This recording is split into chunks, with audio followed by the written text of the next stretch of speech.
GSP plus வரிச்சலுகையை மீண்டும் இலங்கைக்கு பெற்றுக் கொடுக்க ஜெர்மன் இன்று உறுதி வழங்கியுள்ளது.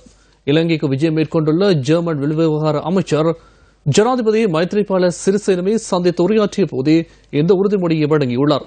தாம் மீண்டும் ஜெர்மனிக்கு சென்ற பின்னர் இந்த நாட்டின் வெளிவிவகார அமைச்சருடன் இணைந்து ஜிஎஸ்பி பிளஸ் வரிச்சலுகையை பெற்றுக் கொடுப்பதற்கு தேவையான நடவடிக்கைகளை முன்னெடுப்பதாக ஜெர்மன் வெளிவிவகார அமைச்சர் பிராங்க் வால்டர் ஸ்டெயின்மயர் கூறியுள்ளார். இலங்கையில் ஜனநாயகம் மற்றும் நல்லிணக்கத்தை உறுதிப்படுத்தி நீதிமன்ற சுயாதீன தன்மையை ஏற்படுத்துவதற்கான நடவடிக்கையை எடுத்து வருவதாக ஜனாதிபதி இங்கு குறிப்பிட்டார். இவ்வாறான சூழ்நிலையில் இலங்கைக்கு வருகை தருமாறு ஜெர்மன் முதலீட்டாளர்களுக்கு ஜனாதிபதி அழைப்பு விடுக்கவும் மறுக்கவில்லை. ஜனநாயகம் மற்றும் நல்லிணக்கத்தை உறுதிப்படுத்த இலங்கை முன்னெடுத்துள்ள முயற்சிக்கு ஜெர்மன் அரசாங்கம் பாராட்டு தெரிவித்துள்ளதாக அந்நாட்டு வெளிவிவகார அமைச்சர் குறிப்பிட்டுள்ளார். ஜனாதிபதி மைத்ரிபால சிறிசேனவை ஜெர்மனுக்கு வருமாறும் இதன்போது அழைப்பு விடுக்கப்பட்டுள்ளது.